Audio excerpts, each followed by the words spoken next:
Welcome, everybody. Um, well, who believes in ghosts here? One, two, how many? Oh, more over here. Okay. And who doesn't? And who is waiting to be convinced? I'm waiting to be convinced. Okay. Well, anyway, they say you should start off with a joke, but I didn't know any jokes about ghost ships, so sorry. But welcome. And I'm Alice Cupper.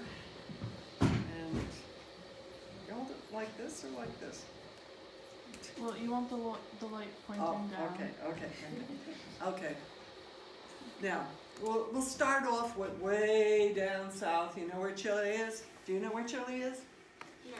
It's far south in the Western Hemisphere, all the way, there's penguins down there. It's so cold, down in southern Chile. And this is the Isle of Chiloé. And they've got lots of legends. And one of the legends is a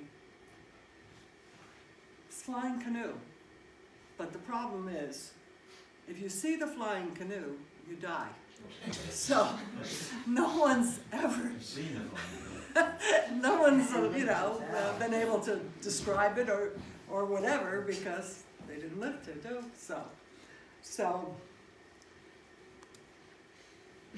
So they're trying to, upgrade the tourism and get people to come down there, but I don't think I want to go, this is in their park.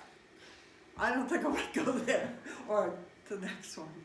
Or these are the warlocks of Chiloé. They're wandering around. You know what? That's male witches, men witches. That's another reason I wouldn't want to go down there. But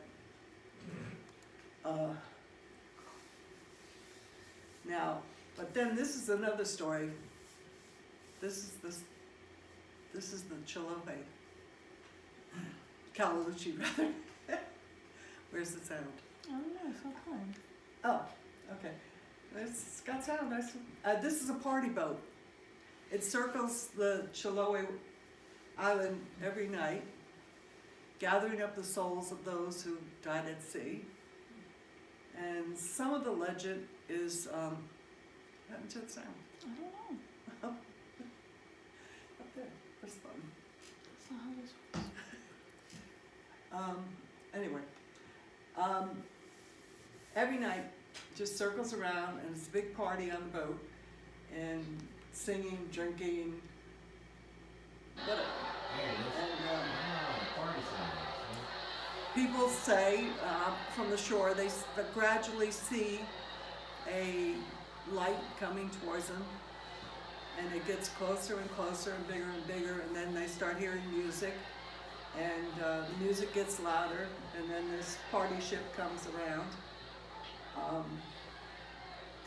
I'm not one to want to get on board. I don't know if anybody else is going to get on board. It does collect souls from, live souls from the shore to help crew the boat. Do you have to do something bad to be pulled in, or is it just anybody? I think they're willing to take anybody. I think it's headed for the River Styx, and that guy down there, he'll take anybody. Now we're going all the way up to the other end of the Western Hemisphere. This is Canada. And this is a legend from the French Canadians. This group of young loggers way up, all the way up near the Arctic Circle, at a logging camp, far away from civilization. And it's New Year's Eve, and they're, kind of missing their folks at home and their loved ones, and they want to be dancing with their girlfriends instead of being up there in a logging camp. And they're, sitting around saying, oh, it'd be nice if I could be dancing with my girlfriend right now. And poof, Beelzebub appears. And he says, well, I can fix that for you. 3 conditions. You can't drink, swear, or touch a cross. Now, I don't get the first 2 parts because I would think that the devil wouldn't mind cursing and drinking. But, oh great, so he puts them in this canoe that flies over the woods, the forest, and goes over Montreal and lands at their village. They weren't too good at steering, so the canoe hit a tree, and that's how it happened to land, and in the snow. And they found their way to their village, and they had a good time. They found their girlfriends and their wives, and they danced until about 4 o'clock in the morning. But one of the guys, he broke the rules. Isn't there somebody who always breaks the rules? And he did some drinking and did a little swearing. And then he was DWI. And he wanted to steer the ship, or the flying canoe. And so he did. So in the process, he hit the cross on the cathedral in Montreal. So that's it, they're just up there forever. The devil has their souls, and they're just shadows of themselves, steering a canoe around. And next one. Now this one's a little scary. This is the scariest one, because people have really seen it. But this is not the way the ship looks. This is just an artist's interpretation to frighten more people. But this is the Phantom ship of the Northumberland Strait, which is, here's ice up here, and here is Prince Edward Island, and here is Nova Scotia. And Northumberland Strait goes between Prince Edward Island and Nova Scotia. Now, the first sighting of the ship was 1846, I think. I couldn't read my notes for that one. 1786. The lighthouse keeper at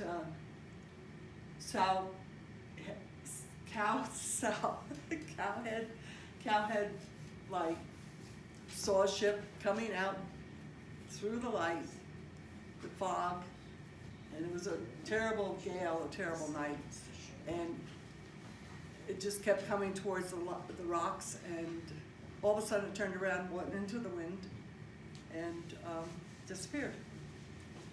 And that is the first reported sighting. Now, in January 1988, which wasn't too long ago, the ferry from Borden saw it. The people on the ferry saw it, but they pointed the radar that was on the ferry towards where the ship was, and it didn't pick up anything. And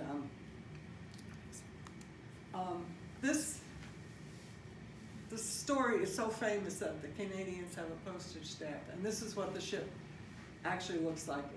It's a two-masted schooner, and it's usually seen with on fire, and sometimes they see it with seamen running around the deck trying to put out the fire. But a number of times people have seen it, and it was so real that they actually got in rowboats and went out to save the people, and when they got there, there was nobody there. And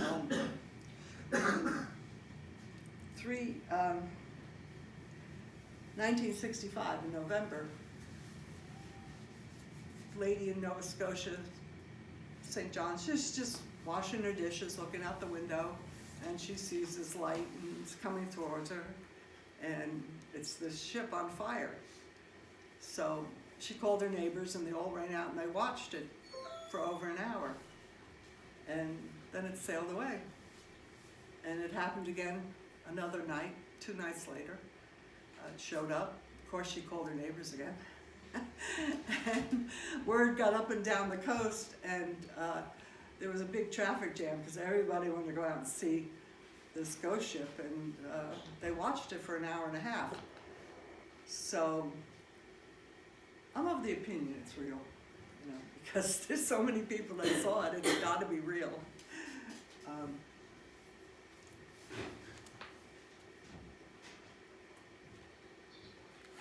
Little intermission. They even wrote a song about it. They have a postage stamp, they have a song. It's so famous up there.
Say she's an immigrant ship of old, Highland Scots who land, stolen, lost at sea, seeking the new land.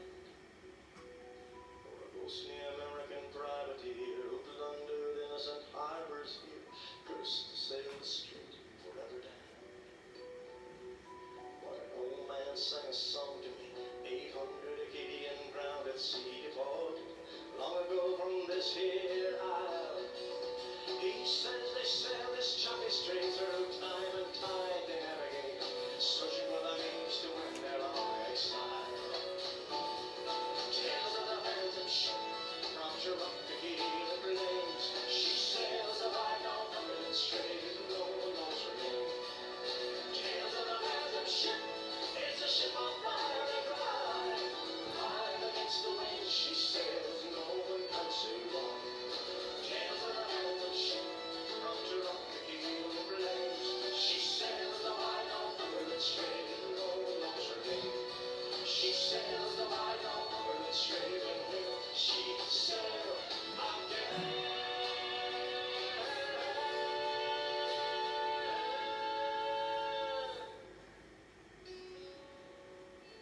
So next time you're in Nova Scotia, you have to go looking for this. Ship. And you'll probably see it.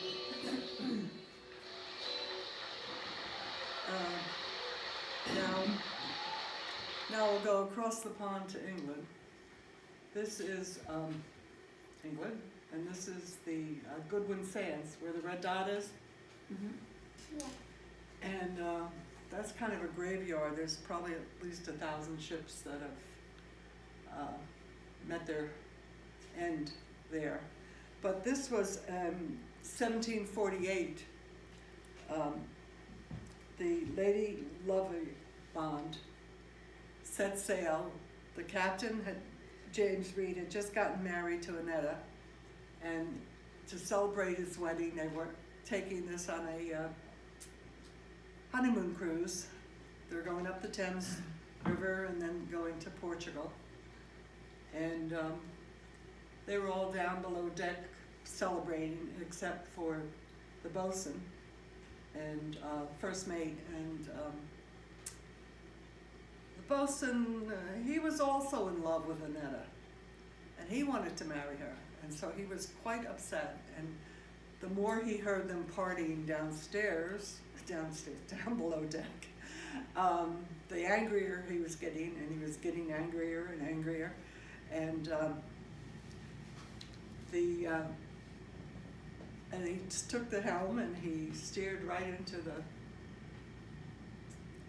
the sand, and that was the end. But the ship comes back every 50 years, just like clockwork. So every 50 years, people sit around waiting for it to start sailing around the Goodwin Sands. But I think even 2 American ships were caught on the Goodwin Sands because the tide goes down very far and comes up, and it cracks the hull of the ship because it can't get off these sands. Thanks, Bob.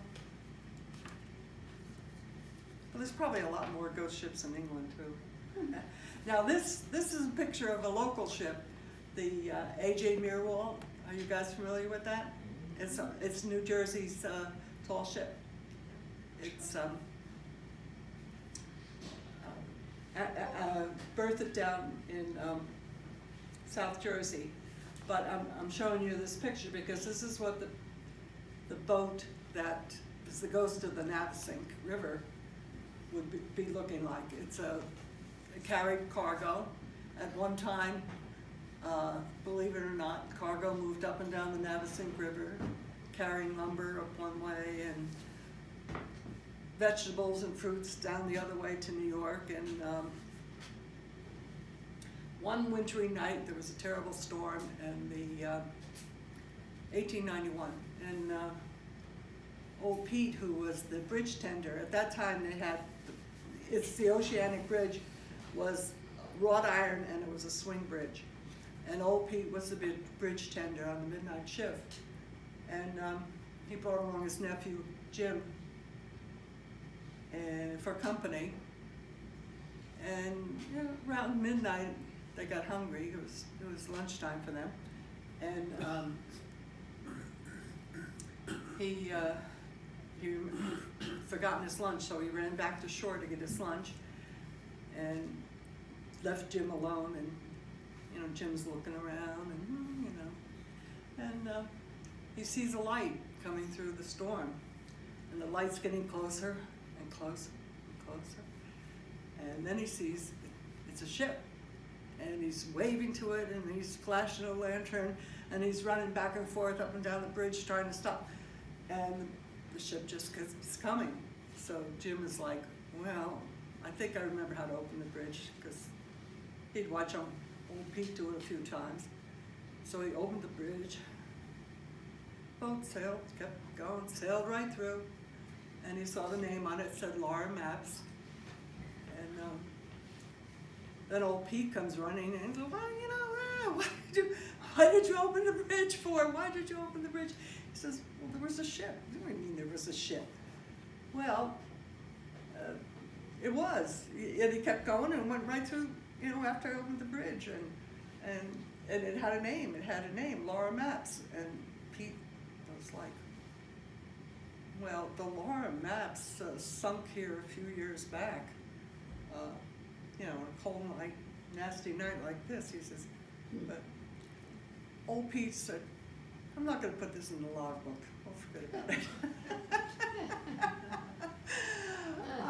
I don't know anybody else has heard this story. I got it out of a book by Laura Hires about the ghosts and tales of the Navesink. Never heard.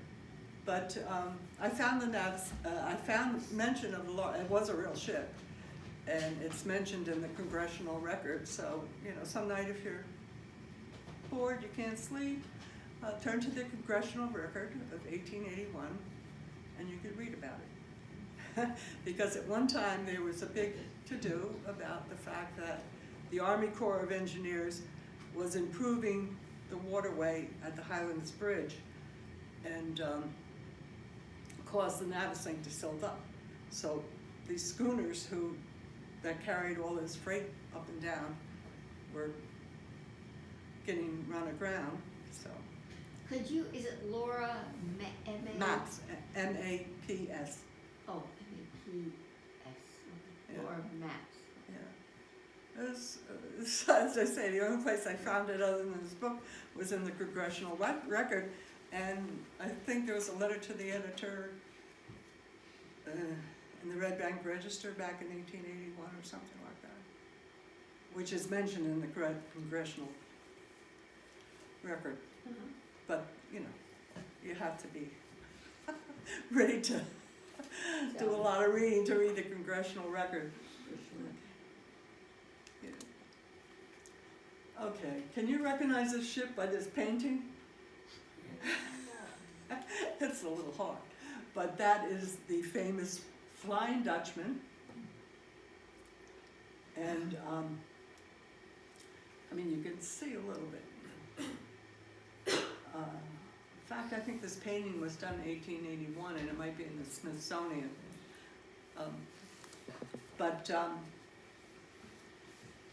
They say it was a real ship at one time. Some people say, or they say the legend is based on a ship from the Dutch East Indian Company,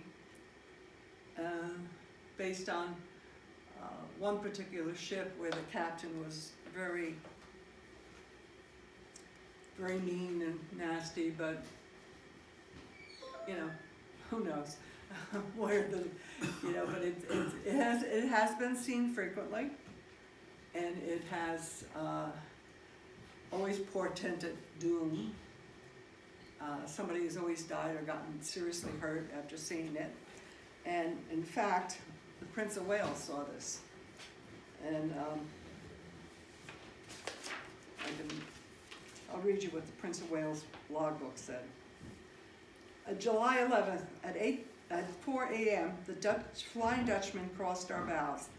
A strange red light as of a phantom ship all aglow, in the midst of which light the masts, spars, and sails of a brig 200 yards distance stood out in strong relief as she came up onto the port bow, where also the officer of the watch from the bridge clearly saw her, as did the quarterdeck midshipman, who was sent forward at once to the forecastle.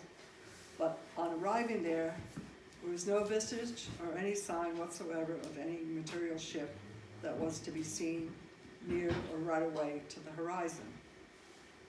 The night being very clear and the sea calm, 13 persons together saw her. At 10:45 a.m., the ordinary seamen who had this morning first reported the Flying Dutchman fell from the four topmost cross trees onto the topgallant forecastle and was smashed to atoms. That's the words of the Prince of Wales. So we don't want to doubt the Prince of Wales, who later became the King of England, do we?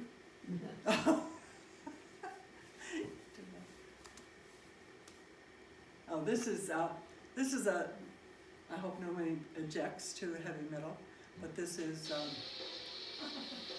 Dutch metal, and these guys have, they wrote a whole album full of songs about the Flying Dutchman. And believe it or not, they're singing in English, they're not singing in Dutch. So I don't know, you may be able to understand it, maybe not. But it's good for Halloween. Can everybody hear? Yeah.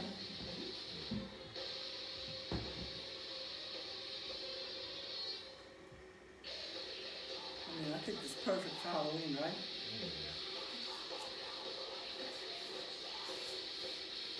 When were these guys recording this? In Holland, it's a Dutch metal But band. how long ago?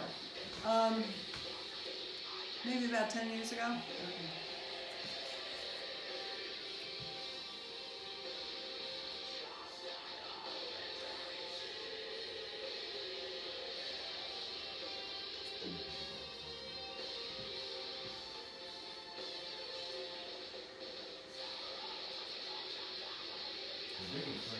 Huh?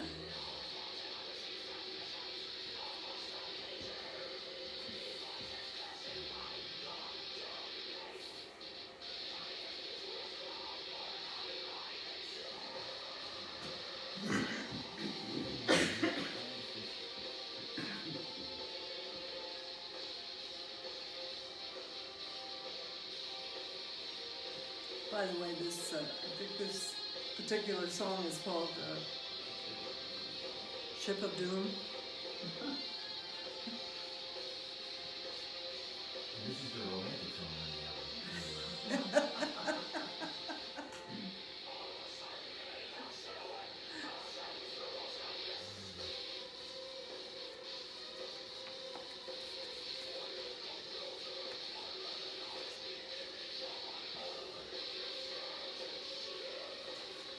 But a lot of songs and stories have been written about this, and you know, probably heard the opera by Richard Wagner, The Flying Dutchman, and then there's two other operas we don't hear too much about in the United States, but a lot of songs, a lot of TV shows.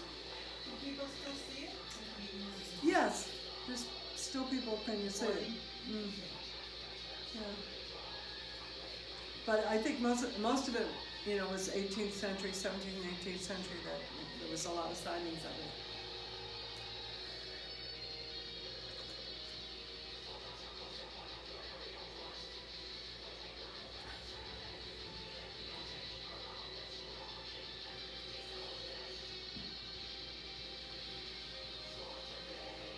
But they say, you know, every time it appears, somebody has an accident or dies or something. So, and that seems to be, that legend is like attached to a lot of these ships. But these were all the ones I've been showing you are the ghost ships that are ghost ships. They're Phantom Morganas. They never were a real ship. There's just a phantom that has appeared. But then there's another I thought these are not, none of these are real ships. No, these are just phantoms. Now we're going to come to the real ghost ships, because ghost ship is a term that they use for ships that they find abandoned. Okay. I first heard about a ghost ship. My grandfather was a merchant marine, and at one point when they were in the Atlantic, they came across a ship that was empty, nobody on it. It was just floating around, and I was too little to, you know, get the whole story. This is the SS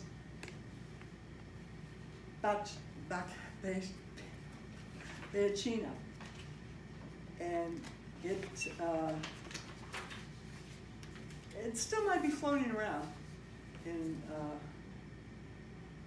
it was a ship that went from it carried cargo along the Alaskan coast and down. You know, like they collected furs from trappers and from the Indians, and they took it down and picked up supplies and took it back up to Alaska. And one time got stuck, and so the crew left it there in the ice and waited for spring, and then came back, and the ship was gone. And they didn't know what happened to it, but eventually, you know, a few times it has been spotted floating around Alaska. I think it's been floating for, I think 38 years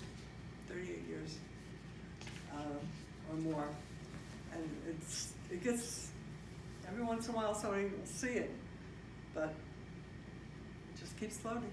They don't understand why. There's nobody on board. It just keeps going around. Next. Oh, that's good. This is the Joyvita. They say that this is oh,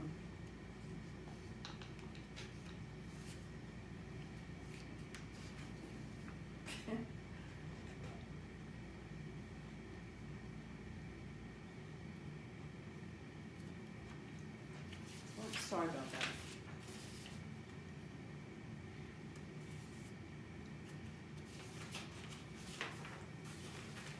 This is why it's nice in the movie theaters to have a sound booth.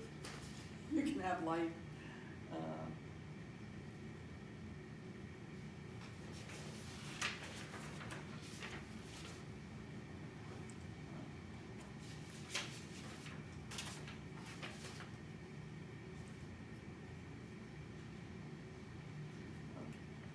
The MV Joyvita is considered one of the topmost ghost ships in the world because of how it became a ghost ship.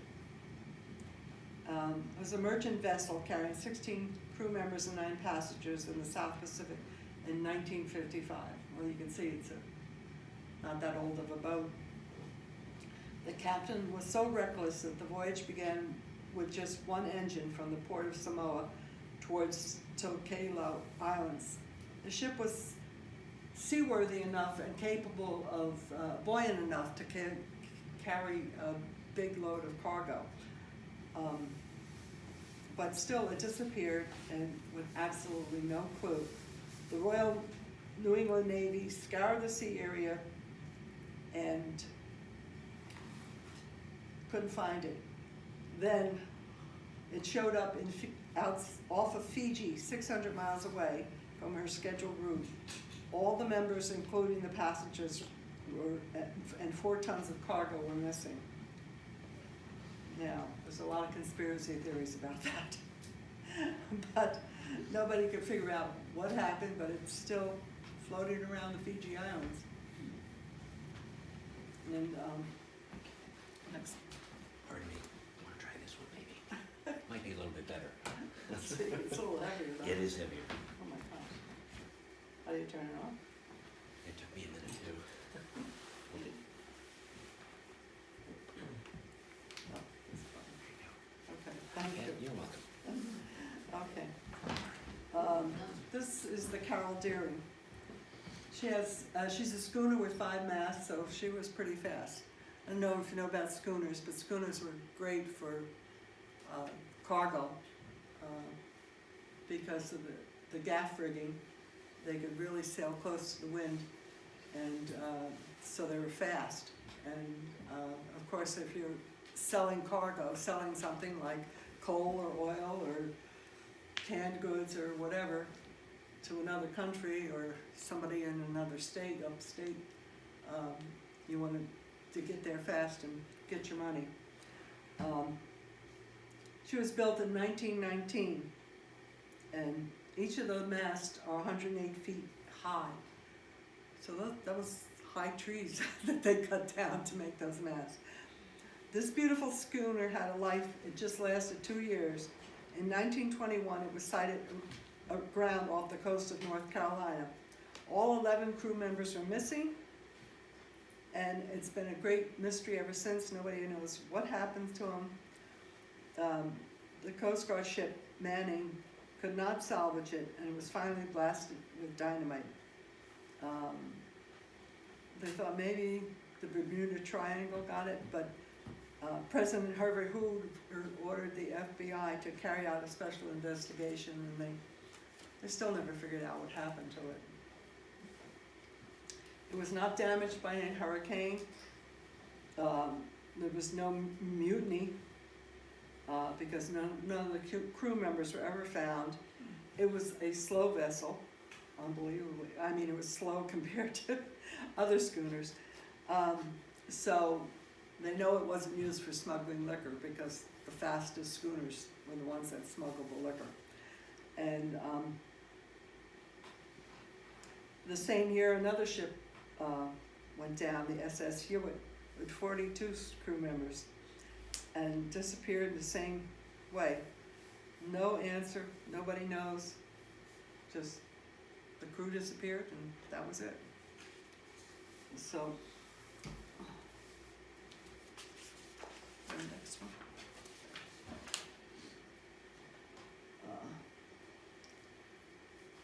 This, I messed up the pages again.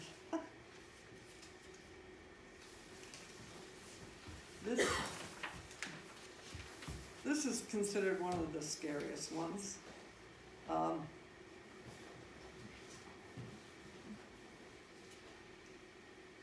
This is the Orang Medan, and the crew members were found dead all over. They'd horribly out on the ship, like a conjured doll with scary bruises on their backs. The scariest ship was towed to the nearest port, but exploded with a vicious bang. It was reported to be carrying an illicit cargo of chemicals, which caused the explosion in contact with seawater. However, the bizarre part about this ship is that it wasn't nobody has a record of it. There's no registration, not even in the Netherlands. Nobody knows where it came from, how it got there. It was floating around, and it's total complete mystery. When it was first sighted by two American vessels, the City of Baltimore and the Silver Star, they were, while navigating off the Strait of Malacca in and around 1947, they picked up a spooky SOS. The distress message was quoted as, "We float, all officers including captain dead in chart room and the bridge. Probably whole of crew dead." Then came another Morse code. "I die." The messages were emanating from the ship, a Dutch ship, which they say was Dutch, but say they had no record in Holland, the Netherlands, and they just say it's a ghost ship and never know what happened. Now, the next one. This is I guess, one of the most famous of the ghost ships. Almost everybody's heard of it, I guess. It's the Mary Celeste. This is a nice picture of it. She was kind of doomed from the start. She was built in Nova Scotia and was owned by the Canadian company. It was built in 1861.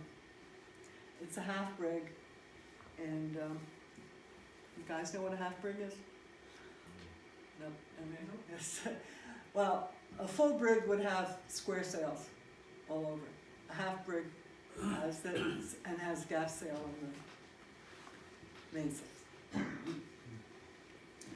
But so I mean, the gaff sails and these give it ability to go faster and closer to the wind.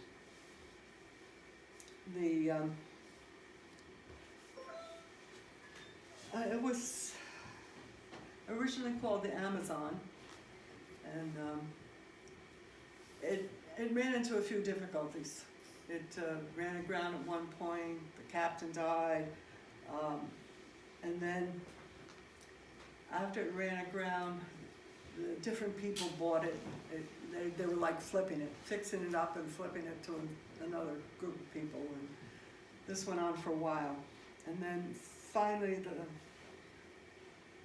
a consortium bought it, and one of the people that owned one share in the consortium was Captain Briggs, and he sailed out of New York Harbor with a cargo of pure grain alcohol, 1,701 barrels of pure grain alcohol, and it was November 7th, 1872, when he sailed out of New York for Genoa, Italy.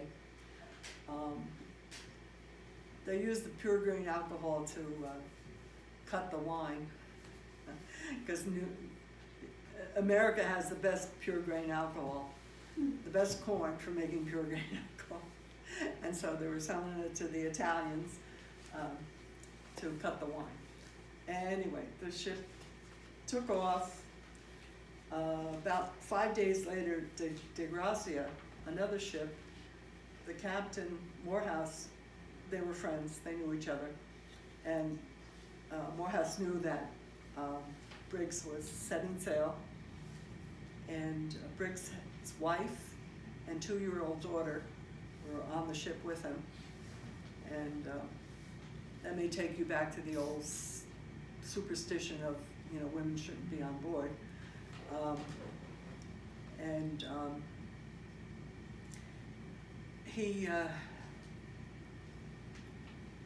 When the De Gracia saw the ship floating around the Azores, you know, it stopped, investigated, it looked a little tattered, and some things were just not right. There was a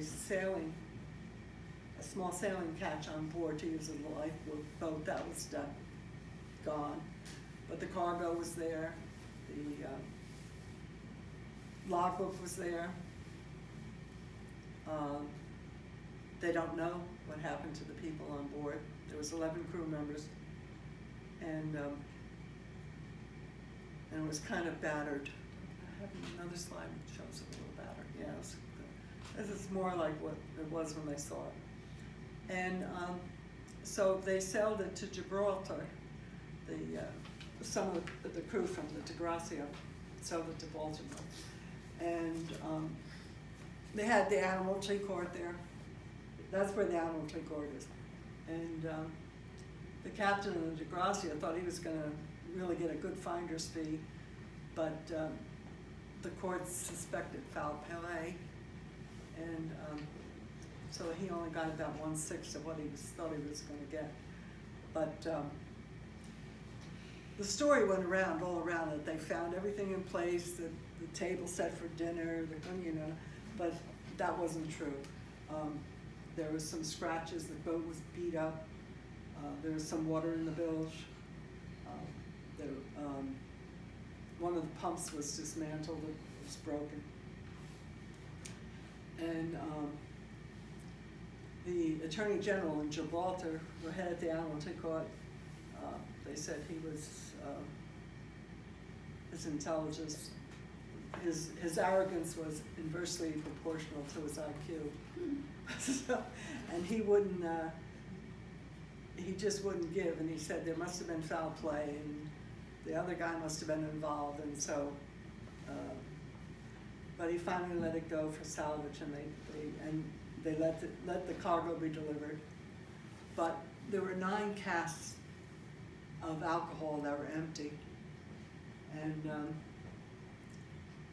so nobody, and then, you know, the boat went on to sail the ocean a little bit more later, but then there was an insurance scam that they ran it aground in Haiti and cracked it up, so, for the insurance. It had an interesting life, but there's been so many stories about what happened to the people.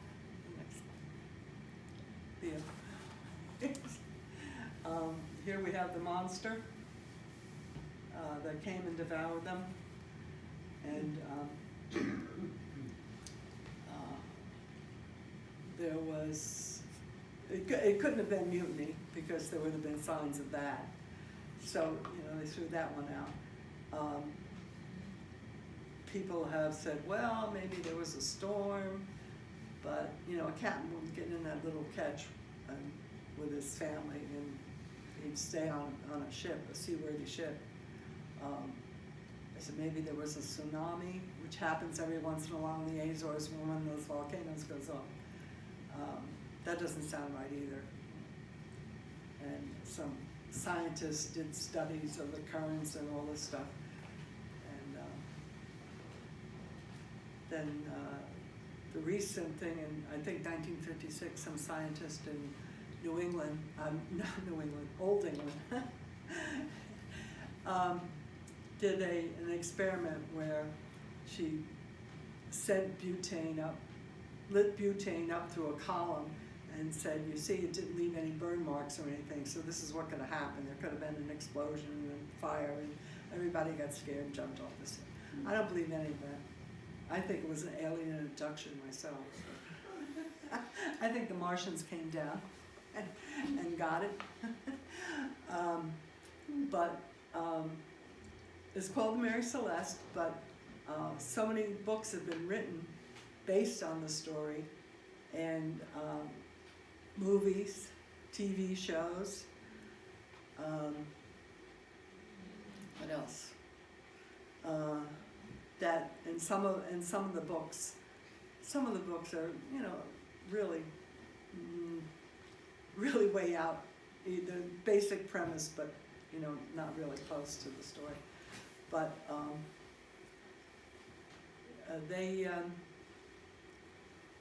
it's just a mystery that just fascinates people, because when it first hit the newspapers, really, you know, they said everything was neat and tidy on the ship, and it really, I don't think Crow proved otherwise, but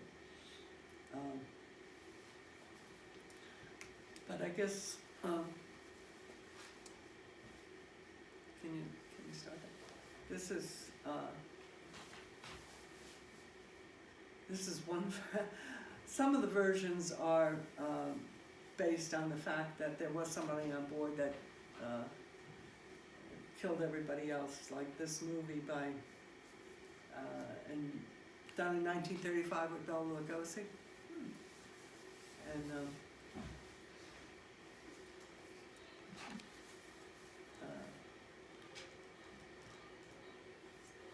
so this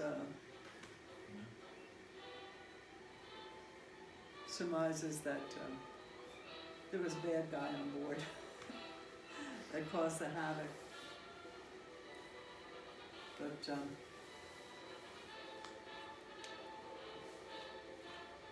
basically, I'm going to stick to the alien abduction one. Because I don't believe in sea monsters.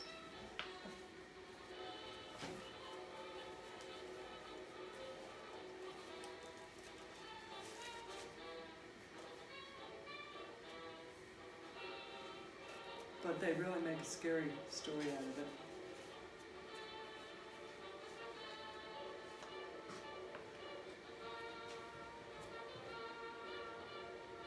But it would be really nice to know what happened to some of these ghost ships. Aren't they?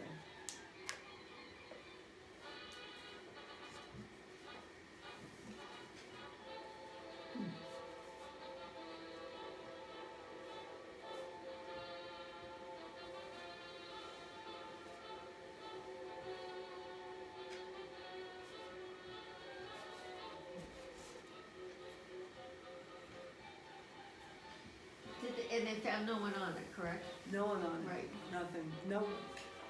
No evidence of any kind of foul play. Right. Nothing. The logbook, the last entry was about almost 10 days before, and then she was just adrift around the Azores. But you can, if anybody wants to watch it, they can. But Yeah. it goes on for an hour. But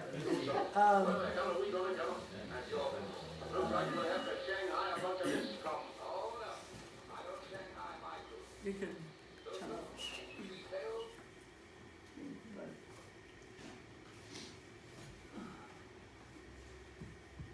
But you can get that. You can get. I think you can get a copy of this movie. Watch it through Amazon. But also there's a thing called National Archive, which is free, and you can get that in a lot of other movies. It's interesting. It's like the story is really wild compared to, I think, what really happened. But. Any questions? Is he In this awake? movie, do they He's think there. a guy killed everybody? Did you say? Yeah. Okay, the premise of this story, because I mean, there was one by Alfred Conan Doyle about it, you know, based on the Mary Celeste. And that's why a lot of people call it Marie Celeste, because a number of the stories, to disguise where they got the story from, they changed the name slightly. But in this, the one guy who joins the crew, he joins because he shot somebody. Some guy was with his girlfriend in New York City, and he caught up with him and he shot him and killed him. And then he was hanging out in the bar with other people and talking and saying, I'm scared, I gotta get out of here. And so they said, well, we got a ship leaving, you know, why don't you join our crew? And he joined, and then Captain Briggs's wife was on board, and he took a liking to her, and he tried to rape her. And then you know, it just gets crazy. The whole thing, they have a storm and all that stuff, and it just goes on, and it just gets crazier and crazier. And then he kills people. And, you know. Sounds like a great guy. Well, it's interesting too to watch Bela Lugosi. I mean, he's good. Not playing a vampire, No, no, for once. for a change. Someone turn on the lights. Put on lights. Well, thank you very much. Well, thanks for coming, guys. Thank you.